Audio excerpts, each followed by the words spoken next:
Probably not gonna happen. I'm just gonna tell you the honest. Our back is to it. Do you have a phone on you? You might want to turn it off. Yeah. Oh, good. I'm gonna put my phone right here, so that's what I'm going to say. So, like I wrote you, if it's okay, I'm going to ask you to read that last. Sure. Do it now? I thought like, well, you just, I thought like come right around here. Yeah. Probably toward the end of. And I think we have questions. I think you're doing questions by cards.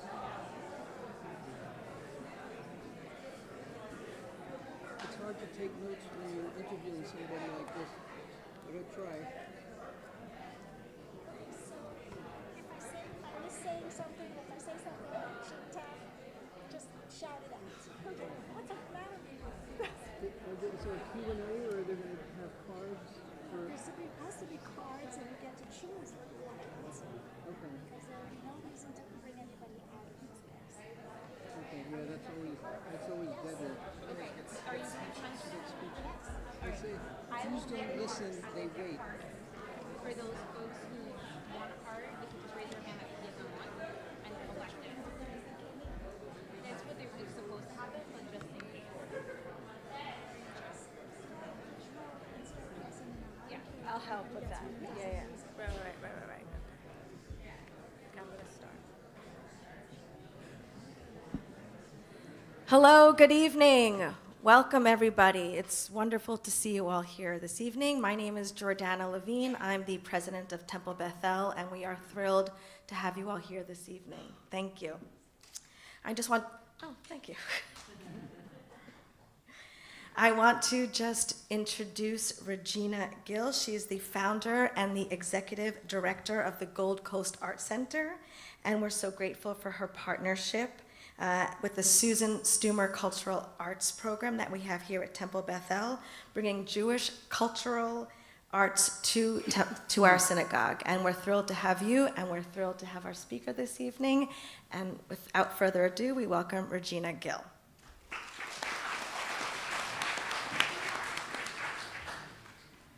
Thank you, Jordana, and it's a pleasure to be here again. We have, at the Art Center, we have had quite an enjoyable collaboration, and I want to thank all the people at Temple Beth-El who have been part of the administration, Rabbi Stoller and Stu. Where's Stu? Anyway, he was out there before. And Yanira, of course, who is, there she is, and she's passing out cards right now. We are hoping, not hearing me back there, is that right? Is this better? Okay, sorry. We are passing out cards because this way we can avoid the, oh my God, I have to talk and now I'm going to talk for 10 minutes moment. So you're going to put questions down or comments that you want to have read or appreciated up front by our two very distinguished guests this evening. First of all, please shut off your phones. It's not hard. You can push it to vibrate. I don't care what you do in your private life, but if you could just shut them down somehow. And then later on, if somebody else sits down next to you and doesn't have a card, you can just ask them, Caroline, you want to show everybody where you are? Is she here? Well, anyway, anybody who's in the aisle, anybody who's staff, just give them a wave and they'll come and help you. At the conclusion of the program, yes, I know I've skipped ahead to the conclusion. At the conclusion of the program, rather than have any chaos, we are going to have, for those of you, and I assume most of you, who want to have your books signed, I have the pre-publishing soft cover, which I'm going to replace with the hard cover eventually. So Yaakov will be here. Where did they set it up? It's going to be, you'll be notified where it's set up, but you're going to be lined up along a wall in an orderly fashion and have the opportunity to meet and have your book signed. So, I'm going to start Well, here comes Caroline. I'd like to thank Caroline Sorokoff back there because she's my right hand at the Art Center, and she has been responsible for a lot of good things that happen. And now I need glasses. Okay. The first person I'm going to talk about is a board member at the Gold Coast Art Center who has brought literature as an art form to the forefront on my board, among the people who came because of art or music or dance or theater or film. And her name is Carolyn Starman Hessel, and she's sitting right there. You're applauding and you don't even know what she's done. She's the former executive director of the National Jewish Book Council. She was for 20 years. She has been called the Jewish Oprah, which I did not know. She helped launch the careers of writers such as Nathan Englander, Jonathan Safran Foer, Francesca Siegel, and Dara Horn, among others, among many others. Most of all, she made a small Jewish organization into a powerhouse of the literary world. No small feat. She's very small. She is a diminutive. Don't be fooled. She is tough. She is really something. She turned herself into one of publishing's biggest movers and shakers, and I don't think that these two gentlemen will disagree. Am I right? Carolyn is absolutely. Though she knew little at the time about the publishing world, she built it into a massive organization. And during her tenure, she launched the Jewish Book Council's signature initiative, the annual tryouts. You thought tryouts were just for theater. Coinciding with the Book Expo American Convention, authors give 2-minute book presentations to the organizers of Jewish book fairs and communal events from around the country. She also helped found the $100,000 Sammy Rohr Prize for Jewish Literature, the biggest literary prize in the field.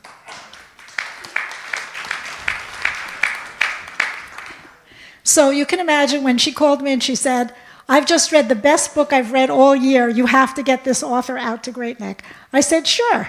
And the rest was actually relatively easy, thanks to Carolyn. So thank you again, Carolyn. I'm going to start with Gary Rosenblatt. Not just because he's married, his son is married to my daughter, not really, and because his wife is my machatenista. But I have had an up-close and personal view. We've had conversations over the last, 25 years? Lots of conversations, and I can attest to the fact that in addition to being a terrific journalist and writer, let me tell you, let me read it properly. He's often cited as the dean of Jewish journalism. Gary Rosenblatt has spent his professional life in this field. He was editor and publisher of the Jewish Week of New York, the largest and most respected community newspaper in America, from 1993 to 2019. Prior to that, he was editor of the Baltimore Jewish Times for 19 years, and he has won numerous awards from both the Jewish and secular press for his writing. He was one of 2 finalists for a Pulitzer Prize in 1985, the first time an article in the Jewish media was cited in that competition. That deserves applause. He now writes regularly on Jewish life on his Substack newsletter, take note, Between the Lines, at garyrosenblatt.substack.com. So welcome, Gary Rosenblatt. Gary's going to be doing the conversation, the questions that he's got that I'm sure all of you will appreciate the answers to, by our author, Yaakov Katz, who wrote the book, among others, While Israel Slept, How Hamas Surprised the Most Powerful Military in the Middle East. Yaakov Katz is an Israeli-American author and journalist and a senior fellow at the Jewish People Policy Institute in Jerusalem. Between 2016 and 2023, Yaakov was editor-in-chief of the Jerusalem Post. You've heard of that. Where he continues to write a popular weekly column. Yaakov also writes a regular column for Newsweek and the Jewish Chronicle, is the host of the JPPI Weekly podcast, and appears regularly on CNN and BBC as an analyst on Israeli affairs. Yaakov is the author of 3 books, Shadow Strike, Inside Israel's secret mission to eliminate Syrian nuclear power, Weapon Wizards, how Israel became a high-tech military superpower, and Israel versus Iran, the shadow war. Prior to taking up the role of editor-in-chief, Yaakov served for 2 years as a senior policy advisor to Naftali Bennett during Naftali Bennett's tenure as Israel's Minister of Economy, and Minister of Diaspora Affairs. In 2013, Yaakov was one of 12 international fellows to spend a year at the Nieman Foundation for Journalism at Harvard University. Originally from Chicago, Yaakov has a law degree from Bar Ilan University, and I can only tell you that after we all had dinner now, a really good dinner at Kolbe, we enjoyed a really lively conversation. This will be a lively conversation, I can promise you. I'm not going to read you all the laudatory reviews and things that have already come out, the book just released, and all the places that he's already gone to on his tour. I can only promise you that you will enjoy meeting Yaakov Katz and Gary Rosenblatt. Take it away.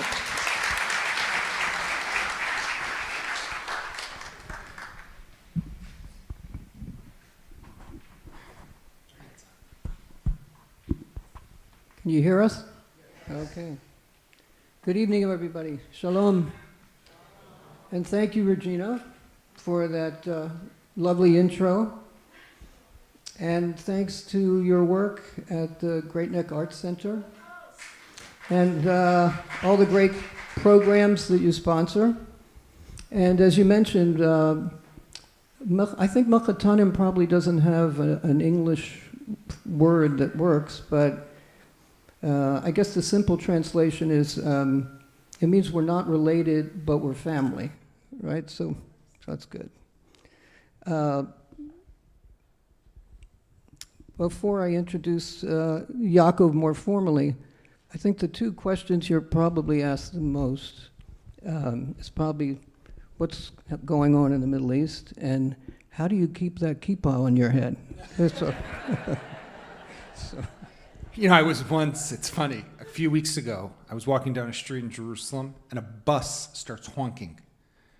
I'm like, why would a bus driver be honking at me? So I keep walking and it keeps honking. And finally I turn around and there's a bus right next to me and the door's open.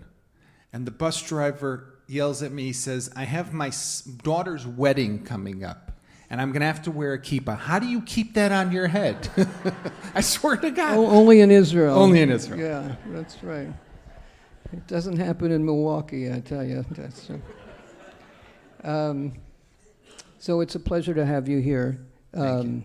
I've known of your work for a long time. I'm a big fan of your writing and also your podcast, the JPPI podcast. I have to say, I'm actually on the advisory board of it's the Jewish Policy Planning Institute. Originally, it was the JPPPI, was the Jewish People's Policy Planning Institute, but they wisely got, they got rid of a letter there. So there's a lot to talk about this evening.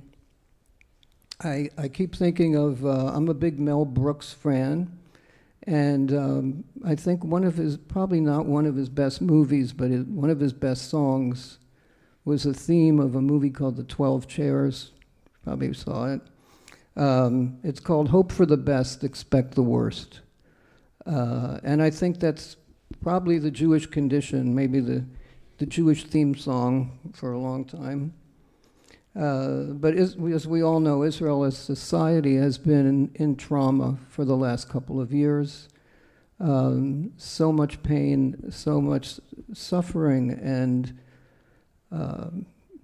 just questioning what the future holds. And even what we've seen in the last couple of weeks, October 13th was probably one of the most miraculously happy days for Israel that anyone can remember. And by now we're already sort of back in, President Trump said the war is over, but we're not sure that Hamas got the message yet, right? So I think one of the things I wanted to talk to Yaakov about, I had the pleasure of reading his book that he wrote with his colleague Amir Boubut. I'll call him Amir, okay? I think it's a very, very important book. And it struck me that it deals not only with military and political and diplomatic issues, but whether intended to or not, and I wanted to ask you about this, Yaakov, it seems to be so much about the wonders and the pitfalls of human psychology, because just by way of context, my wife Judy and I were in Israel for Sukkot 2 years ago. We were in Jerusalem, and the day before that, October 7th, which was October 6th, I went out to buy the Jerusalem Post Friday edition, which is like the Sunday edition here of papers. And they had a whole special section on the 50th anniversary of the Yom Kippur War, and an analysis of what went wrong, and a lot of it was about the failure of imagination, right? Israel had the Bar-Lev line separating itself from Egypt, and felt that that was going to be a very solid, almost invincible, and that Egypt was not going to, come after them. And they saw there were signs before of Egyptian troops across, and the thinking was, well, they must think that we're going to attack them. And we all know what happened on Yom Kippur in 1973. I think for those of us in New York, before 9/11, when we saw tall buildings in Manhattan, we didn't think of them as a scary concept that an airplane could go into a building. And what Yaakov and Amir have done in this book is very precisely and carefully written about, particularly the first section, of all the signs that of what was going to happen that were missed by Israeli military intelligence and leadership. So if you wonder, that's a little bit long of an intro, but I wonder if you can start by telling us a little bit about how you came to write the book, and I think you were working on another book at the time, so welcome. First of all, let me just say thank you to all of you for coming. Let me thank Regina, who really has been amazing for putting this together. And I'll echo what Regina said about Carolyn Hessel, who is remarkable, an inspiration, someone who has motivated me. I got a phone call after my second book came out in 2017 by my publicist at St. Martin's Press. There's this woman, you have to go meet her. She's coming to Israel. And since I've met Carolyn, she has been a guide and a mentor for me. And I know what she's done for me, she's done for probably at least hundreds, if not thousands, of other writers, and has literally changed the Jewish literature world, literary world. So really, Carolyn, thank you so, so much.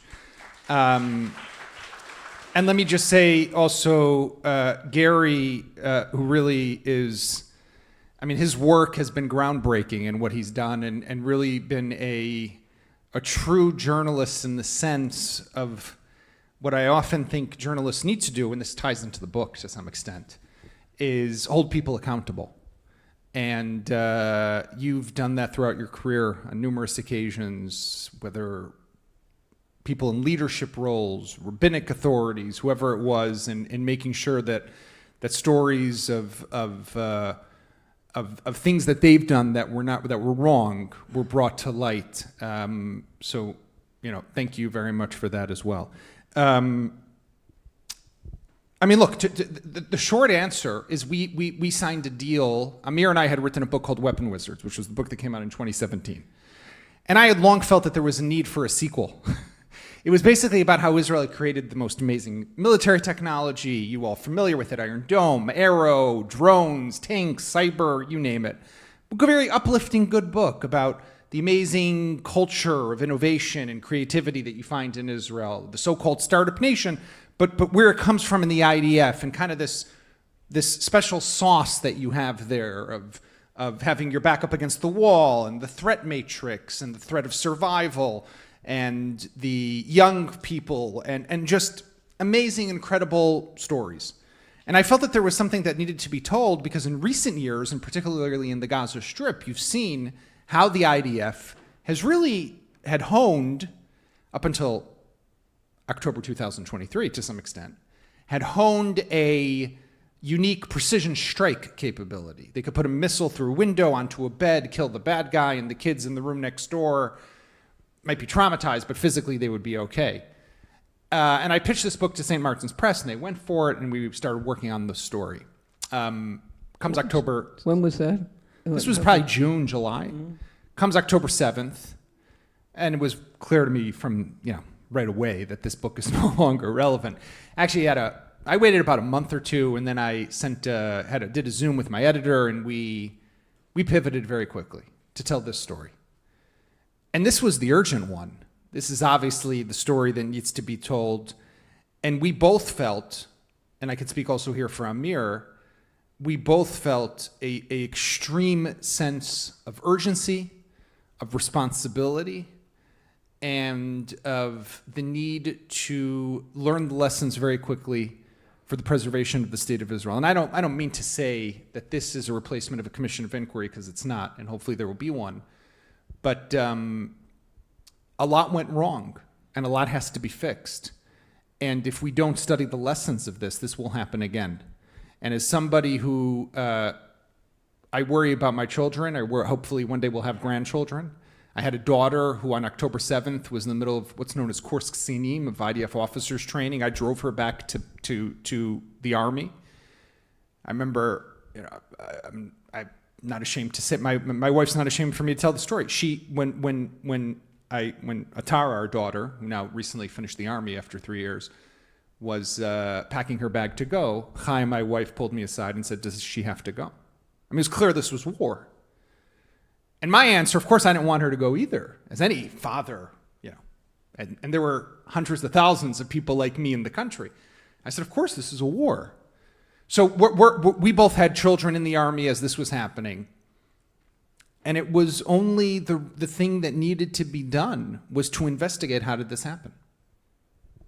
So when you talk about eventually there'll be a commission, a formal investigation, but it seems like, first of all, based on your excellent sources, military and intelligence sources, you lay out a very detailed story, probably the first 50, 60 pages of the book, which is really painful to read, really painful. Starting with the young women in the Army whose goal was to look at the screens 24/7 and see what's happening at the border, and were telling their officers and others up the ladder of problems that they saw that were dismissed, really. And page after page, and military leaders, others who seemed to either think that this was a fake attack or they dismissed it altogether. In gathering that kind of information, I wondered, many of the people are off the record, I guess. Just a little bit about how you did the actual research of it and the interviews, how that process went, and how that worked in terms of censorship by the military. Well, we were definitely lucky to have, and I guess this is a testament to some extent to the careers that we both had. I was a military correspondent for about 10, 11 years, and Amir continues to work as a military correspondent. And we got to know each other covering the Gaza Strip disengagement 20 years ago and during the war in Lebanon, and countless other operations that we've been embedded with in the IDF. And I guess we've created a good enough reputation as being fair and honest chroniclers of what happens.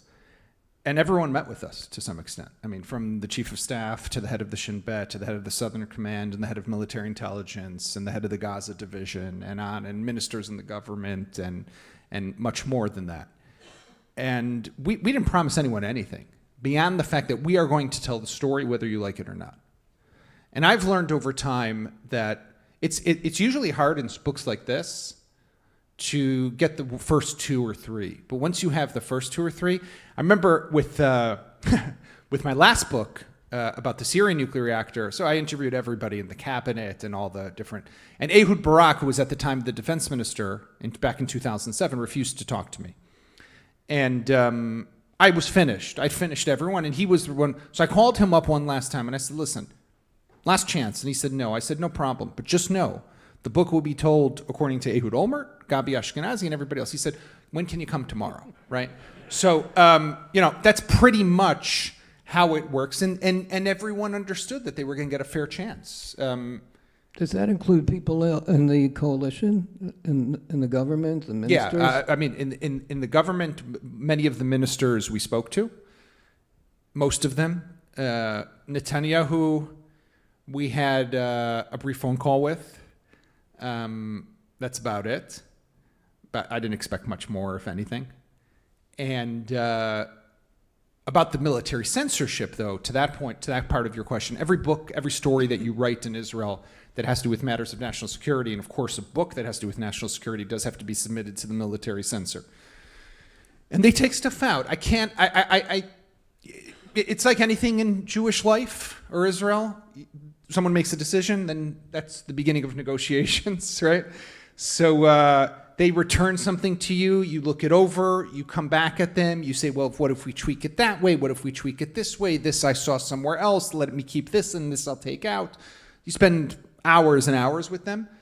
There was a lot of stuff that they took out. I would say that for the most part, what they took out had to do, and I can understand, had to do with how we collect intelligence. So potentially would have revealed the methods of collection. And of course, we don't want to undermine anything that has to do with the safety and security of the state of Israel.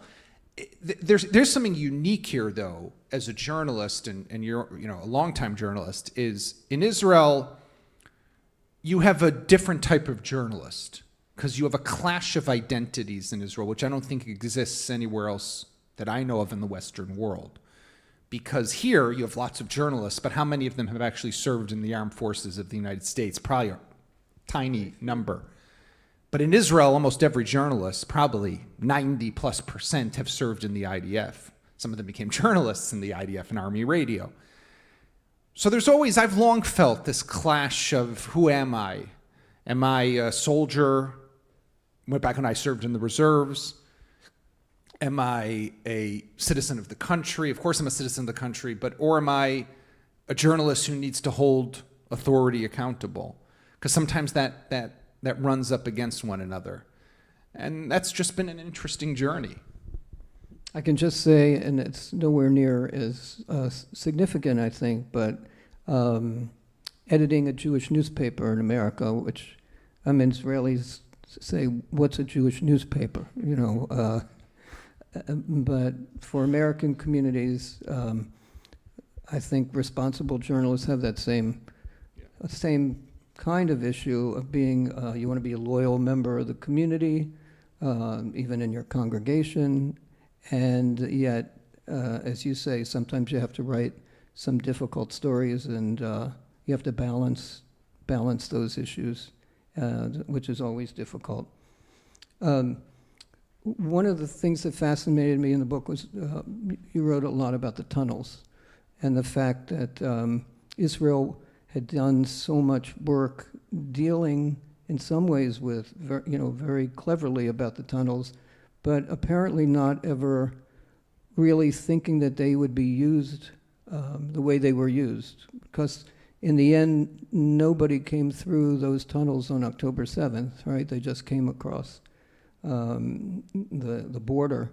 And maybe you could talk a little bit about that, the work that was done, but I guess they felt that the tunnels were going to be used for people to get into Israel? Yeah, I mean, tunnels was no secret, right? Right. Tunnels go back into Gaza into the 1980s when they were first dug along what's known as the Philadelphia corridor, right? That 14-kilometer or 7-8-mile strip of land that separates Egypt and Gaza. And then it was smuggling, it was clans, it was criminal activity. And over the years, as Hamas grew in its own capabilities, the tunnels along the border became the main conduit for how they would get their hands on high-grade explosives and rockets and missiles and anti-tank weapons and so much more, big ones that you could drive a truck through. I'm sure many of you have seen these videos. Until the point that they also got to most of their manufacturing and production was actually done domestically inside Gaza for even the long-range rockets. But those were the smuggling tunnels. Then there were the tunnels along the border, and of course there was Gilad Shalit back in 2006, who was kidnapped after Hamas terrorists tunneled into Israel. And they actually took him back by blowing a hole in the fence. They took him back above ground, but they came in below ground. And you know, it was an issue, but it wasn't taken too seriously until 2014. In 2014, if you remember, there was Operation Protective Edge, what was called in Hebrew Tzuk Eitan. And it lasted for 50 days, and Bibi was very hesitant, as he often is, or was, to send troops on the ground or boots on the ground into Gaza. But then Hamas terrorists started popping out of tunnels, and they weren't able to kidnap anyone, but they were able to murder a bunch of Israeli soldiers deployed along the border. And then Naftali Bennett and Avigdor Lieberman and some others in the cabinet put their pressure on Netanyahu, and he eventually agreed to a very isolated incursion across the border just to deal with the cross-border tunnels. But after that, the IDF said, we got to figure out a solution here. So they came up with two, very sophisticated. They dug a wall underground, the Iron Wall. We had Iron Dome, now we had the Iron Wall, back down to the aquifer, right, where they could block the tunnels. Then they created a system, still in use and still classified, which, by the way, to some extent, worked on October 7th because no one came in on a tunnel. We just didn't realize they'd all come above ground. But a system that could detect when a tunnel's being dug, where it's being dug, it was so sensitive. It was like a mix of sonar technology, seismic technology, geologists, all like the best of the best came together to create this. And it could even tell you what tools being used to dig this tunnel. A lot of it, by the way, funded by the United States military and jointly used by the U.S. for down south along the border with Mexico. But that was just the border. Inside Gaza, we knew there were tunnels too, because anytime we did send soldiers in, you go into any house, there's a hatch leading down. You go into any school, there's something there. But we never mapped it out. We never focused on where is all of this going? How big is it? How extensive is it? Think back a few weeks ago. I mean, it blew my mind. I'm just randomly online, and I come across a story, an IDF announcement that they had just discovered another 2-3 kilometer long strategic tunnel in Khan Yunis in southern Gaza with kitchens and bathrooms and bedrooms and electricity. And it's like, we've been in this war for 2 years, and now you're only discovering this thing? Let me be generous for a moment and say that I think the IDF, according to the assessments I've heard, has maybe at this point in the war destroyed 60% of the tunnels. There are assessments that it's even less. And you could wonder, how does the IDF not know? Because there's still tunnels they don't know about. The assessment is, or the estimate is, that it's the size of the New York subway, the London Underground put together. Over 300 miles of tunnels. Now, why did we not collect intelligence? So we knew they're there. Why didn't we ever map them out? And the answer is because you said this before. We lacked the imagination. We never believed that there would ever be an incursion like now. And in our wildest dreams, we never believed they would have 251 people that they would be keeping in the tunnels. And there's just one other thing I'll say about the tunnels, because I just think it's important. People are often like, why don't we destroy the tunnels? It's extremely difficult to destroy a tunnel. Let's say there's a hatch here, Beth-El synagogue, God forbid. Where does it go? So I could bomb the hatch, the shaft, or whatever it's called. But that won't do anything. It'll scratch the surface, because it could have 30 offshoots to wherever it might go throughout Great Neck. So where's it going? I have to then see where the tunnel's going. Is it going under a school, a hospital, a UN compound, a big residential tower? And if I just blow the thing up, will all these buildings come tumbling down? And do I want that to happen? Usually not. But then even think technically speaking, how do you destroy such a long tunnel?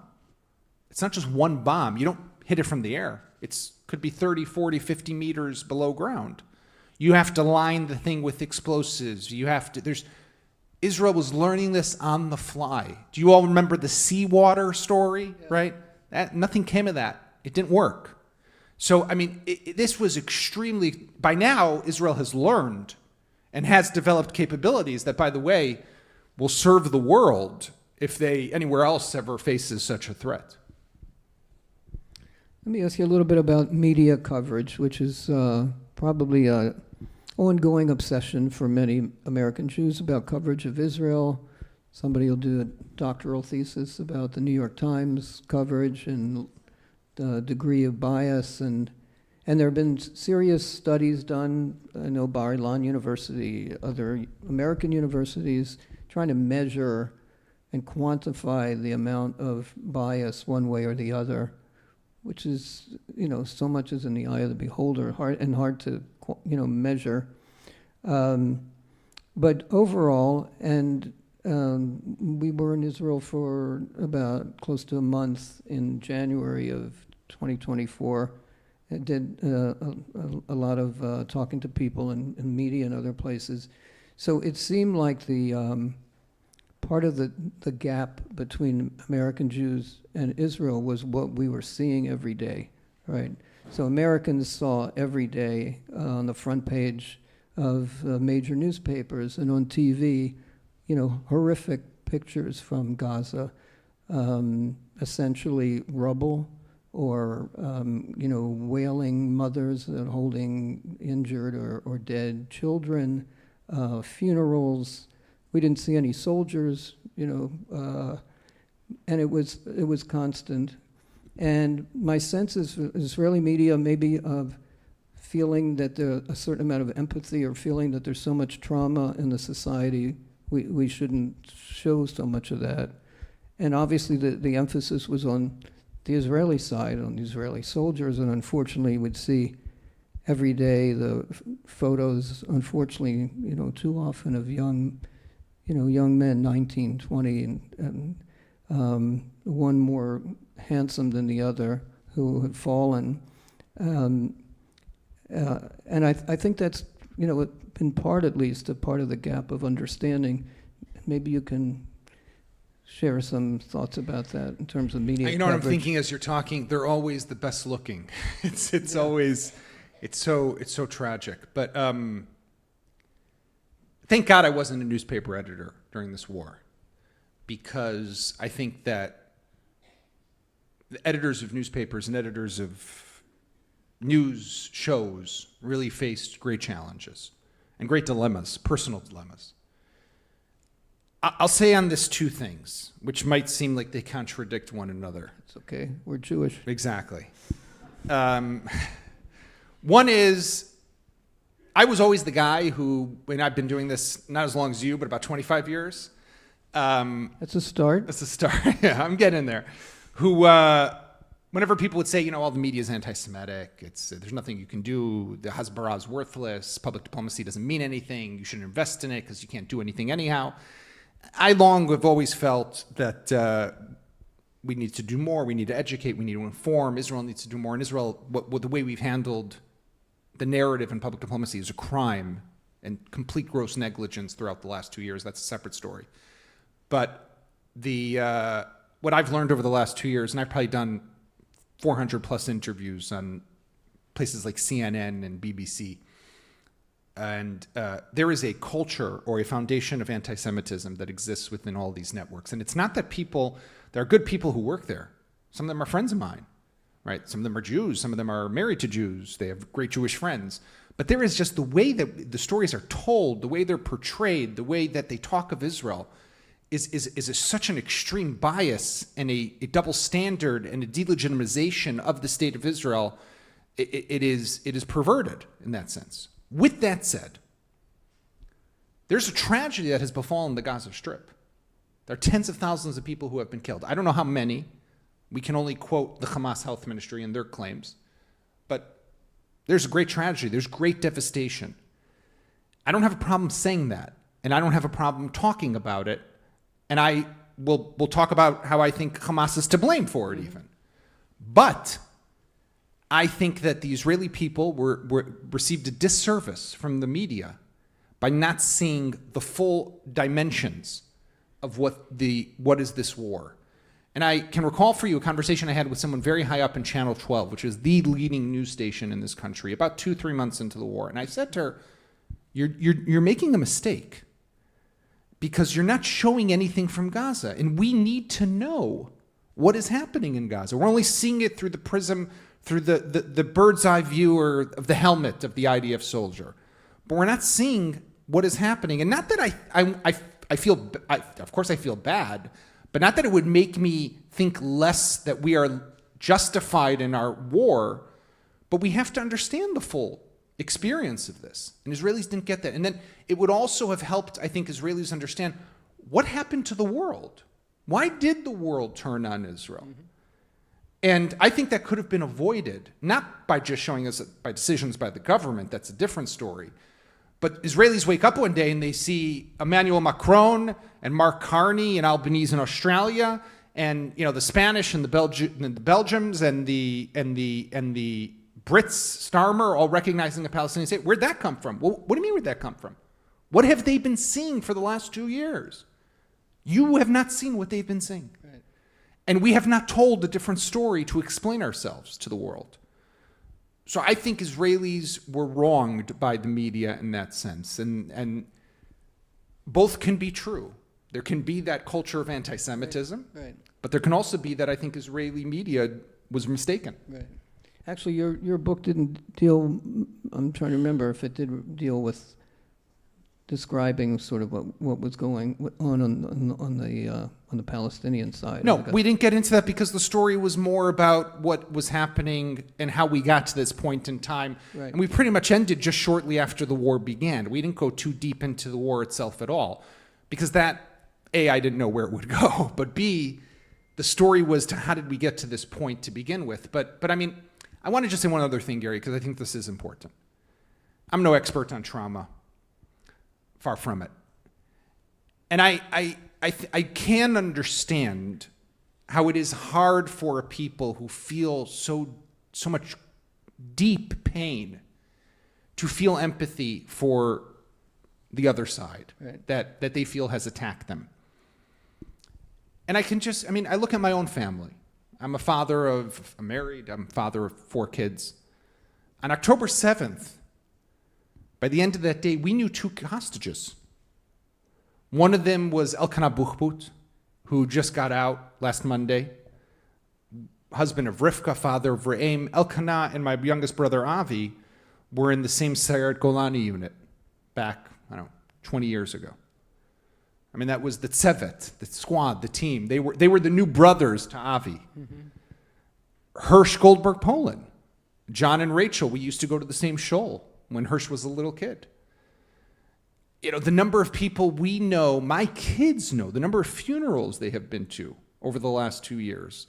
The husband of a teacher of a daughter of mine, the rabbi of my son's school, Ner Shapira. I mean, the kid who threw out the 8 grenades from the roadside bomb shelter. And the list goes on. And we're just one family in Israel. Every family is like this in Israel. That creates real trauma and real pain. So I can understand that it is difficult to rise above that, to see what's happening on the other side and to recognize it, and even to feel sympathy for it. There's nothing wrong with doing that. Right. But I think it was wrong not to have that opportunity. Right. So part of what I thought was one of the most effective parts of the book was the last section, where you and Amir make recommendations, and certainly one of them was about how Israel has done such a poor job in terms of making its own case. Didn't even have somebody to speak for an English language position, and So what we saw, we saw a Israeli army official, inside a room with an Israeli flag behind him. And probably was very efficient and everything, but he had no great charisma or warm personality when he would give Israel's side of the story. And even Jack Lew, who was the American ambassador to Israel, who started his post just around when the war started, and is he was chief of staff for President Obama. He was Treasury Secretary and very outspoken supporter of Israel. But he told me in recent times when he's been back, he said it pained him every day to turn on CNN in the morning and see what they were showing, and feeling so frustrated that this is the vision and the scenes that audiences all around the world are seeing. And the Israeli response would be, they weren't prepared yet. In all fairness, Hamas would come out and announce immediately after a bombing like the famous one in the hospital a couple of weeks into the war, and within, seemed like minutes, they said, 523 people were killed. And Israel said, we have to do a little research. But it seemed to be a lot of that, and a very frustrating element. And your recommendation, maybe you can talk a little bit about that. It kills me every day, this story, because it makes no sense. There's so much that can be done, and there's so much, by the way, being done, and I commend a lot of these NGOs, and a lot of them are known, whether it's AIPAC, Stand With Us, Honest Reporting, the list goes on and on and on, of all these great organizations that are trying to do the work of Hasbara. It's not for them to do. It's important to amplify, but it's for the Israeli government to engage and to invest and to work on this. Every war has three fronts. There's the battlefield where the war is being fought. That could be Gaza, Lebanon, or somewhere else. There's the home front, as we now know, for the last 20 years or so, when they fire rockets into Israel. You have to have, now we have active defense, Iron Dome, Arrow, David Sling. Passive defenses are bomb shelters and safe rooms. And the third front is the public diplomacy front. And that plays out in the UN, and it plays out on the screens and in the studios of CNN, on the front pages of the New York Times and the Wall Street Journal. So after 2006 in the Second Lebanon War, there was a decision to establish what was known as the National Information Directorate, Mateh Hasbara Le'umi, high-ranking position in the Israeli government. Netanyahu, for the first year pretty much of this current term, refused to appoint someone, finally appointed someone shortly before the war. The guy had been in charge of his travel, no media experience. He didn't last that long. Stepped down, I think, in March or April of 2024. Since March or April of 2024, we have not had a director of the directorate that is meant to coordinate the messaging between all of the different government agencies in Israel. Now think about that for a moment. If I told you that we did not have a head of the Air Force for the last year and a half of this war, you would think that's pretty crazy, right? Or we didn't have a commander of the Navy, you would think that's pretty crazy. Well, that's how we've been managing this. Now, I can't for the life of me understand why, except that he just doesn't care. Because he understands we have probably no better communicator, and we have one as prime minister. He's the most media-savvy person. Everyone here watches him and sees him speak. He's a great orator. He gets it. Why would he not want that? And I think it comes down to a simple minded thinking that it doesn't make a difference to me. And not only does it not make a difference to me, but really at the end of the day, when the world is against us in the media, it actually helps me politically. Because in some crazy way, when the Israeli people think that the world is all anti-Semitic and against it, that bolsters and boosts a leader like him on the right. And what that has done, though, to Israel has caused us immense, great damage that I think potentially it would not all have disappeared, but it could have been minimized. And I'll give you just one small example. We have some ministers in the government who it's amazing that they graduated high school, let alone became ministers in the Israeli government. But we had one famous example, was a guy who just a couple months into the war spoke about dropping a nuclear weapon potentially over the Gaza Strip. Right. And I heard that and I said, first of all, cat's out of the bag now, Israel has nuclear weapons, right? But because we have this policy of ambiguity. But number two is, are you an idiot?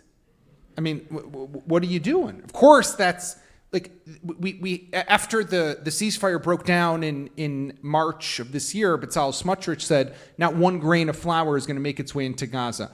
Okay, I mean, I could have told you the starvation campaign is coming, and it did.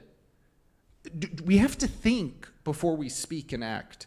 And there's nobody here who's trying to create disciplined messaging. You can't blame the media, in a sense, the mainstream media, when they go to the officials who have little to say, and then they quote somebody who's in the coalition, No. Whether they're hard right or hard left, See, and say these things, and they get a lot of attention.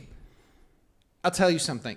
A lot of people say that Netanyahu refused to make a hostage deal earlier on, and that this deal that now was reached was actually on the table a year ago, and he could have taken it. He didn't want to because he wanted to stay in office. He didn't want to rock his coalition. I don't necessarily believe that. First of all, I don't know that this deal in this format was actually on the table with all the Arab countries, with all the hostages at once. Had we taken this deal last year, that would have meant no attack in Iran. That would have meant Assad still in power. It would have meant a lot. No pager attack. Hezbollah. It would have meant a lot of different things. Where do I think Netanyahu's political calculation came into play? Was his refusal to explain to the world and to the Israeli people, first and foremost, what are we doing in this war? Where are we going? So instead of ever telling us it's headed towards this so-called 20-point plan, by the way, we've only done 1 point so far, so there's 19 to go, but in this 20-point plan, which has been worked on already for 2 years, under the Biden administration, this was the plan, he spoke about total victory, nitzachon muchlat. Right? He printed up those hats even with the slogan on it, which I don't know what that means. I don't think anyone knew what that meant. But the elimination of Hamas, and we're going to get back the hostages. Okay, but then what? Where does it go? And he would refuse to say. And you would go meet, and I'd meet with the ministers, and I'd say, what's happening? What's the plan? We can't talk about it. But who was talking? Beth-El, Itamar Ben-Gvir, Orit Struk, Amichai Eliyahu, and more and more. And what were they saying? We're going to move everyone out of Gaza, a.k.a. ethnic cleansing. We're going to resettle the Gaza Strip. We're going to build what the world looks at as illegal settlements, like what they see in the West Bank. So basically, okay, we get it. What this is about is you are killing and destroying people in Gaza so you can rebuild the legal settlements in the Gaza Strip and do ethnic cleansing. At any point along the way, Benjamin Netanyahu could have stood up and say, no, that's not what we're doing, people. Why didn't he? Because there was the political calculation. He'd lose his and coalition. that to me, I don't know if I want to say unforgivable, but that caused us great, great damage around the world. Right. Part of one of the other recommendations you talk about is, which seems particularly ironic right now, is that Israel is too reliant on the United States. And as you said, this was written before the events of recent months. And you talk about just military hardware, spare parts, besides the political piece of it. And right now, it seems that Trump is calling all the shots and has boxed Bibi in to a degree in terms of the West Bank and what's going to happen in Gaza. I just wonder how you see that playing out, the relationship between America and Israel. Well, first of all, there's no doubt in my mind that this is one of the most existential issues for the state of Israel. The relationship with America. With the alliance between Israel and the United States. We don't have any friends in the world except for the one, this country. And this is the one that matters. Because, just practically speaking for a moment, very tachlis, all of our aircraft except for one are U.S.-made airplanes.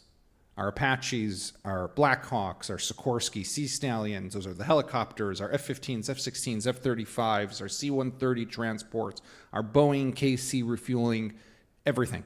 We have one plane that we train on, which is from Italy for some reason. They know how, they designed them nicely, I guess. But They're stylish. Yeah, it's very stylish. You don't have to stop. Biden, back in the day, stopped the one-ton bombs. Yeah, that's important, but that's negligible. Stop spare parts. You stop supplying Israel spare parts, you can't fly. You can't fly, you can't fight a war. That's it. Now, I don't know how you all feel about President Biden and President Trump, but here's the way I view it, at least. President Biden was a great friend to the state of Israel. Came to Israel at a time of war, was the first visit of a U.S. president to Israel when there was war. Stood by Israel in a way that we had probably never seen a U.S. president stand with Israel. Did he make mistakes at the end? 100%. Was stopping the supply of the weapons a tragic mistake? Yes, it was. Was trying to put Israel under pressure not to go into Rafah? Also was a big mistake. But look what President Trump has done. Incredible how he stood with Israel. Getting back the hostages. Giving Israel the political diplomatic cover, renewing the weapons, fighting, sending the beautiful, as he calls them, B-2 bombers to bomb Iran together with Israel. Biblical proportion. But here's the question I wonder. 5 years from now, can we say that we'll have a president like President Biden or President Trump in the Oval Office? I don't think anyone knows. On both sides of the aisle, right? Because both of these parties are going in directions that are not very positive for the state of Israel. So when we think about the future and how we've seen how existential this relationship is, what are we going to do about it? So we have to really think deep and long and hard, because it's not just about military hardware. Who else can get for us the entire Arab world to finally, for the first time, take responsibility over the Palestinian issue in the Gaza Strip like this plan has done, where the Emiratis and the Saudis and the Egyptians and the Jordanians and the Indonesians and so many more are saying, let's see if it plays out. We're willing to send forces to the Gaza Strip as part of the International Stabilization Force, the ISF. We're willing to put money into the reconstruction of Gaza. Who was able to do that? Only the United States. And if we don't have the U.S. on our side, we stand alone. And that's something I don't want to see that happen. One issue that's fascinating to all of us, I think, is the role of Qatar, including how to pronounce it. Because I know some people say Qatar. In Israel, we say Qatar. In this country, they say Qatar. Qatar, yeah. So that's only one of the mysteries. But, more significantly, they seem to be very much against Israel and supportive of Hamas. We didn't get into it, but they were, with Israel's permission, they were something like At Israel's request. The request, $30 million a month was going for years to Hamas. And I guess Israel felt this was a clever idea because they felt that if Hamas had some kind of stability, then they wouldn't bother us, even though they're ideologically determined to destroy Israel and the Jews. So what do you make of Qatar's role today? I'm going to go with the Israeli pronunciation. Go for it. It's easier for me. I'll stick with Amir instead of Bubi. The Qataris play a two-faced game, right? On the one hand, and it's funny if you think about it, the one thing that Joe Biden and Donald Trump agree on is that Qatar is one of the greatest non-NATO strategic allies of the United States. They both said that. By the way, Trump now has signed that presidential order, executive order, upgrading their status and pledging U.S. military assets to defend them. This is in wake of the failed Doha bombing by Israel on September 9th to take out the Hamas leadership. But the Qataris for years have played this game where on the one hand, they cooperate with Israel. A lot of intelligence ties going back many, many years. After the signing of the Oslo Accords, Israel even had a trade office in Doha for a number of years until the eruption of the Second Intifada. I think they shut down back in 2001, so just shortly after it began. So they play nice with Israel. they play nice with the United States, and at the same time, I mean, and they're buying up, of course, all of London and Paris and New York City, and at the same time, though, they are funding Al Jazeera and letting it spew the worst kind of vile incitement that encourages Hamas. Although I've heard that in the last couple of weeks, even It has toned it down. has toned down a little Correct. bit. Maybe it that's- has toned down a bit, apparently. But they're doing that. And funny enough, whenever I would talk to them and say, but what about Al Jazeera? They say, well, it's independent journalism. And I would start laughing. Right. Yeah, independent journalism. You guys decide what goes on that, on that news station. But I think within Qatar, I've come to understand there are different factions, like any country. There are people, like the Emir's mother and his brother, who are strong supporters of the Muslim Brotherhood. And then there are people like Muhammad al-Thani, who is the prime minister, who is much more in favor of a more moderate approach and turning Qatar more to the West.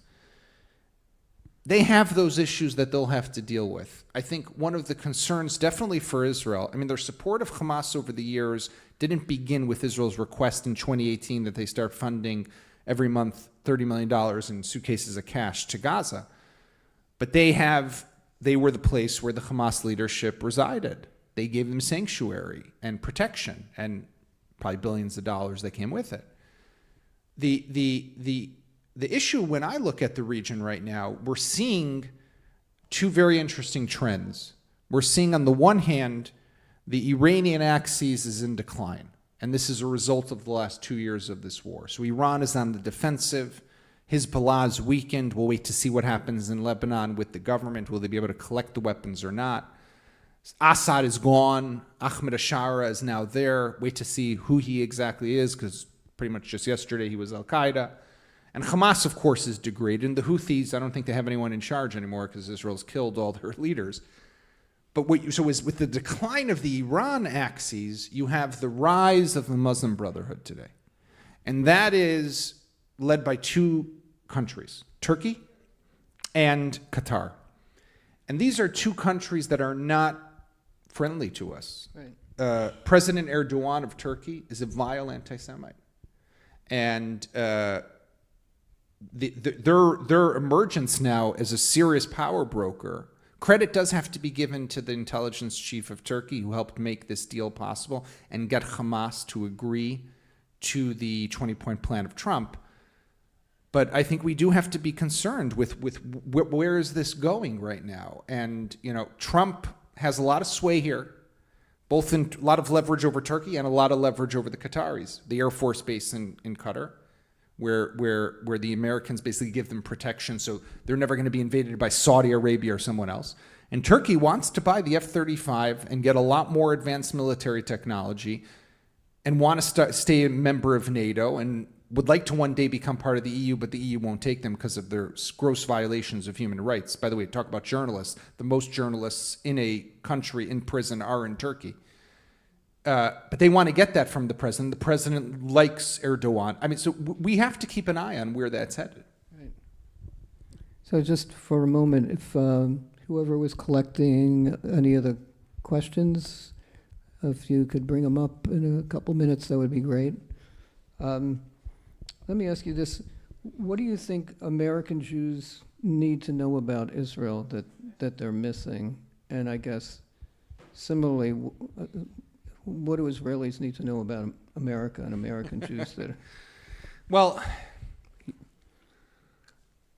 I think we don't understand each other enough.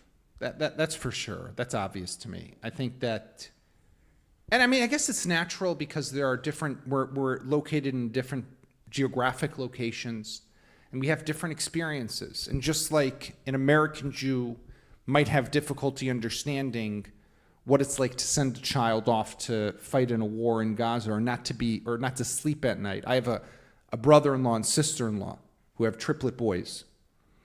One was in a more elite unit than the other. One was in a unit called Egoz, Sayeret Sanchanim, and Sayeret Golani. All throughout the war. I joked with my nephews, you guys should stop paying taxes in Israel because you're no longer residents of the country.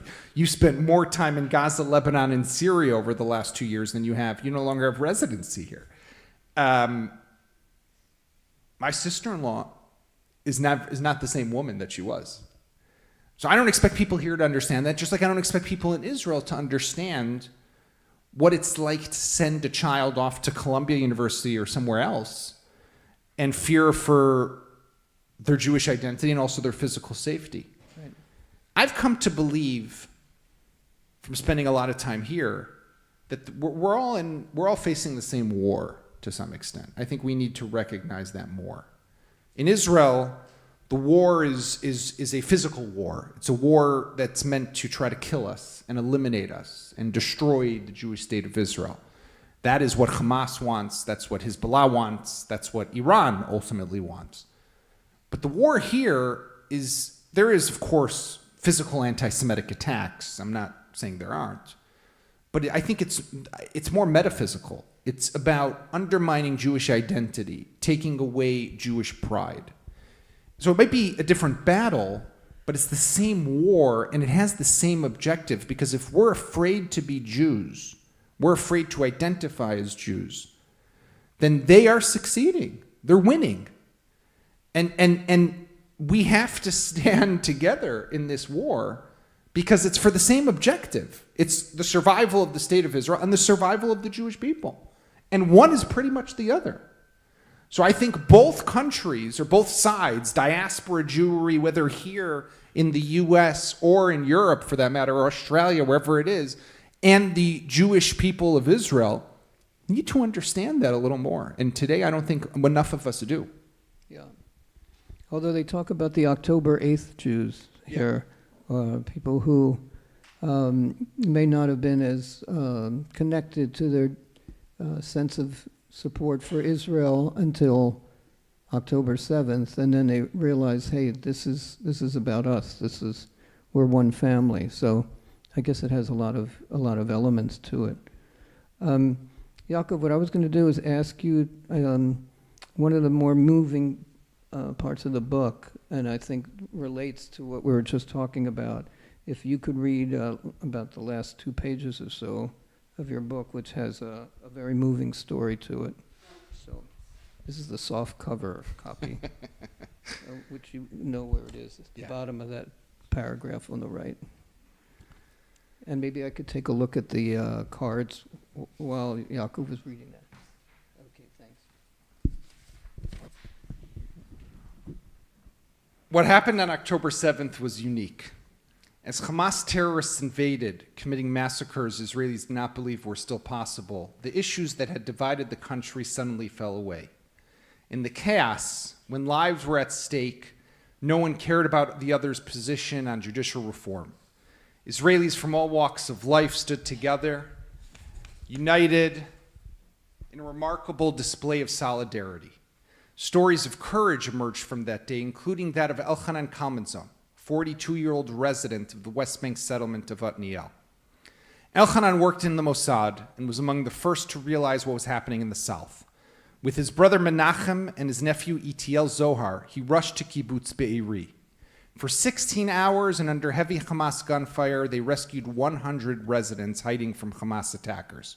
Going door to door, the trio never knew what to expect. Some of the homes they entered were empty with pools of blood, indicating they had arrived too late. Others were locked, with residents fearing the rescuers were terrorists. The trio identified themselves as Israelis from Otniel, and sometimes Elchanan yelled out the famous Shema Yisrael prayer, said at morning and evening services and known by pretty much every Jew, to reassure the sealed residents that they really had come to save them. As they entered one last house, a terrorist hiding in a corner opened fire, killing Elchanan and wounding Menachem. The story resonated not just because of the Kalmanzon's courage and sacrifice, but also because of the stark difference between Otniel and Be'eri. Search online for West Bank settlement, and you might see a picture of Otniel, an isolated community surrounded by Palestinian villages, perched on a mountain south of the city of Hebron. It is home to just over 1,000 residents, all religious and stridently ideological. In the November 2022 elections, for example, 71% of Otniel's voters supported the far-right party led by Bezalel Smotrich and Itamar Ben-Gvir, while another 10% backed Netanyahu. Be'eri was the polar opposite. 80% of its voters supported left-wing parties like Labor, Meretz, and Yesh Atid at the ballots. A mere 19 people, around 2% of the community, had voted for Netanyahu. On October 6, if you had asked Be'eri's residents about Otniel, they might have said the settlement should be evacuated to allow for the establishment of a Palestinian state. Likewise, Otniel's residents might have viewed Be'eri as out of touch with Israeli reality. On October 7th, though, none of that mattered. When attacked, Israelis showed there was more that united them than divided them. What happened on October 7th awakened within Israelis a recognition that what happened was not new. Every Israeli had heard stories from his or her grandparents about similar pogroms and attacks, whether Kristallnacht in Berlin in 1938 or the Farhud in Baghdad in 1941. The difference was that in 2023, Israeli Jews felt safe. They took their country for granted, believed that the IDF was invincible. They believed the message from their politicians that the nation needed judicial reform, and they followed their leaders as they steered the country down a path of division instead of unity. The question now, and I'll just add still today, is whether the Israeli people have truly learned from the events of October 7th and now recognize that they alone hold the keys to their future. We all know now that Israel is not safe. It faces a future fraught with challenges, and unfortunately, war will continue to be part of Israel's story. However, what we learned after October 7 is that Israel can overcome any external threat. What it cannot overcome is the danger that lies within it, a threat born of division and self-inflicted harm. It is time for Israel to rise above internal discord and recognize that unity is its strongest defense. This is the legacy that we owe to those who stood together on October 7 and to the future generations who will inherit the nation we shape today. I just want to add one thing. Last week... Is this the sequel? That's how it ends. But last week, we tell a story in the beginning of the book at Nachal Oz, which is where those female soldiers were located, the Tatzpitaniot. There was a tank commander, Daniel Peretz. And Daniel was a captain in the IDF and had Matan Agranas, this hostage who came back last week. He was part of Tzevet Peretz, of the Peretz team. Itai Chen, an American-Israeli soldier, was also part of and his body is still being held in Gaza by Hamas. Daniel, they fought amazingly for the first couple hours. The tanks have black boxes like airplanes. And you hear how cool-headed they were and how amazing they were in fighting and pushing off. And then at just some point, they were overwhelmed. It was impossible to stop. And Daniel was severely wounded. His body was taken to Gaza. At first, they didn't know. Eventually, they found out that he was dead. They held one funeral, and then his body came back, I think, last Wednesday. And Wednesday night was his funeral. And his father is a rabbi, Rabbi Doron Peres.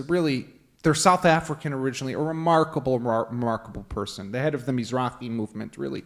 He's a friend of mine, an amazing person. And he spoke at the second funeral for Daniel. And he said, everybody wants to talk about the day after in Gaza. But he said, what about the day after in Israel? And it's so true, because we've learned on October 7th, like we wrote here, that if we divide ourselves, if we divide the Jewish people, we're giving them the opportunity. That's it. And sadly, I wish I could say that we're okay, but I'm not sure that we are yet. Okay. Well, I don't want to end on a note like that, although it's something for us all to think about. Actually, the first card I pick up says, "How do you keep your kippah on your head?" So that's right. It's gravity. It just stays. I worked for Naftali Bennett for 2 years. Thumbtacks, right? Yeah, and he used to use double-sided tape. I tried it for a bit. Wasn't to my liking. When it stays on, it stays on. And if it's going to fall off, I take it off. It kind of works. I think Bennett said he once had to use bubble gum that he had chewed, but I wouldn't put it past that guy. Yeah. Okay. But we'll take a couple of these questions, and I'm sorry we won't be able to get to all of them. Several people asked, basically, is a two-state solution finished? Is it still possible? Where do we go? First of all, there's a couple of interesting things just to keep in mind. One is, if the Israeli right thought they were about to annex the West Bank, like they thought back in 2019 when Trump was in his first term, and then in his Peace to Prosperity plan, the deal of the century, he rolled it out. He called for the establishment of a Palestinian state, didn't let Israel annex. Once again now, they thought they were going to annex parts of the West Bank. And again, he rolls out a plan that talks about the establishment of a Palestinian state. So pretty much when you look around the world, everybody's talking about a Palestinian state.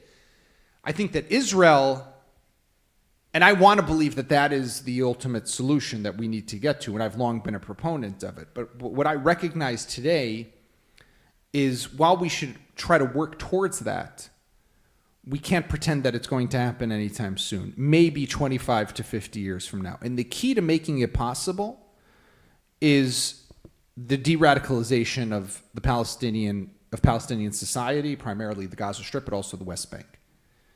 And we have to de-radicalize, because right now you have a whole generation, a whole society that it wants to kill us.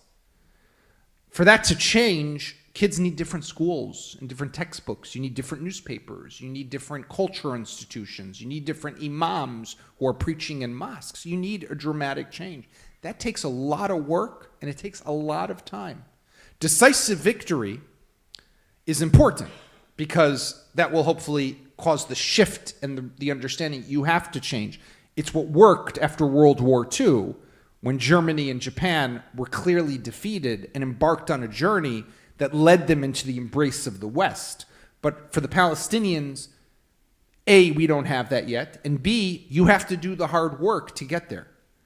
Who will do that? How will it be done? Will it be done? I hope it will, because that's the way we achieve real peace. But without that, it's a pipe dream. Right. Well, one of these questions touches on that in terms of the concern that the ceasefire, as it stands right now, is allowing Hamas to take revenge and make sure that the Gazans are still fearful of them, right? So it's in some ways more dangerous for Gazans now when the Hamas people are out on the streets again and improving by killing people. You look at what's happening in the Gaza Strip, and it's painful. On the one hand, where's the total victory we were promised by the Prime Minister, which I never really bought much into it, but hey, he was selling it all over the place. Right. And number two, Hamas is still there. So what happened? And they're reasserting control. They're executing people in broad daylight. I mean, show me one country that's going to send troops to Gaza. Nobody will do this under these circumstances. Right. It's not popular anywhere in the world for anyone, any British soldier, Indonesian soldier, French soldier, Emirati, you name it, to get killed fighting Hamas in Gaza and being perceived as fighting on behalf of the state of Israel. That's definitely not popular. And that's how it will be perceived and how it will be told by Hamas and their supporters. How do we change that? I mean, if you look at the plan, there is a process that's supposed to lead to that. The establishment of a new government, the establishment of the ISF, this force, the disarmament of Hamas, which, if you ask me, and I know this is how Israel views it, has to include the destruction of tunnels. So it's not just collecting weapons, it's also destroying tunnels. Who's going to do all that? And, of course, reconstruction and de-radicalization. This is a huge, huge undertaking. Like I said before, 20 points, we've done one so far, all right? People like to say phase one, phase two. I mean, phase one was one thing. We got back the hostages, not a small thing, huge. We got back the hostages. They got 2,000 prisoners. But what about all the other work? And I'm a little concerned, knowing the president here in the United States and his bandwidth for these things. Mm-hmm. He's declared the war over. Everything else now that's happening, these are details. You know, will he stay engaged to the same extent that he is now? Over time, I'm doubtful. And this could crumble very quickly. So last question was, let's see. Well, it deals with Netanyahu's future, his political future, which we will take the next 45 minutes to discuss. In brief. Or the next 45 years, because they'll still be around. Well, Trump will still be president, so it's okay. Yes. Look, Bibi is, I mean, he's a political magician. How is this government still in office is remarkable in of itself. you look at the country today, you look at the defense establishment, it's all different people. We have a new chief of staff, we have a new head of Southern Command, we have a new head of operations director, a new head of military intelligence, a new head of the Gaza division. They've been purged, legitimately so. They failed. Ronain Bar, the head of the Shabak, had one job, and he failed. And he's gone now, as he should have been a long time ago. Where has nobody gone home from? Not a one from the Israeli government. How does that make sense? How have 2 years gone by and not a single person has stepped down? We have a problem with the culture of accountability Well, a in couple Israel. have been fired. Well, Yoav Gallant was Yeah, fired. He was the right. one example, but he Right. was fired. That concerns me. I think we do need, like I said before, a commission of inquiry. We need accountability. We need leadership. If the buck stops here, then hey, you're responsible. Take responsibility. Teach your people. Everybody's looking up, and what do they see? Somebody who's avoiding responsibility. That's not good for the country. That's one. Two, with all that said, he deserves the blame and he deserves the credit for the changes that have taken place in the Middle East. Iran, Hezbollah, Syria, we spoke about that. He will go to an election. My prediction is he will remain prime minister. And he will likely win because he's up in the polls and people stand behind him and they stand with him. He will never step down. He will not take responsibility. Can he form a government without the far right?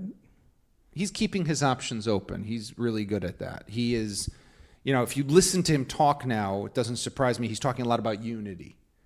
What he wants to do is he wants to have the option for the far-right government with the Haredim, the ultra-Orthodox. He wants to have the option, by talking about unity, of a government with the Bennett, Lapid, Gantz, Lieberman group. And we'll see what happens. And this talk now of a pardon, Trump coming to the Knesset and saying to Herzog, hey, President, I have an idea. Give the guy a pardon. By the way, I knew that was going to be in the speech because someone had told me they were coordinating it. He made it appear like it was off the cuff. Don't believe it for a second. Everybody knew he was about to say it. At least Bibi did, Herzog did, and Trump definitely did. But that now brings a whole other conversation into the table because you had a president who stood in the Knesset and said, that guy right there, he's tough, he's strong, he's the right leader. I want to keep working with him because we have a lot to do. Israelis like that. So if you ask me right now, he's our next prime minister. What happens after that? God only knows. Okay. Thank you all very, very That's right. much. Thank you. Thank you. I'm Rabbi Stover. I'm the rabbi here. Thank you so much for being here. Yaakov and Nagari, thank you for an outstanding talk. Let's give them a hand again. Thank you. If you'd like to get your book autographed by Yaakov, we're going to ask that you line up over in the aisle on that side of the room. And while you're doing that, I want to say thank you again to Regina Gill and Caroline Sorokov from the Gold Coast Art Center and to Yanira Quinones from our team here at Temple Beth-El for putting this event together. Our next event with the Gold Coast Art Center is going to be on November 13th. It will be the presentation of a play, The Golem of Havana, which was written or co-written by one of our congregants here, Len Schiff. So be sure to sign up for that. And then finally, Temple Beth-El is organizing a trip to Israel in March 4th through 12th, and we'd love for you to sign up. If you're interested, talk to me. You can talk to Jody Adler or Dorothy Greenbaum from our congregation to get more information. Thank you, everyone, for being here tonight. We value life.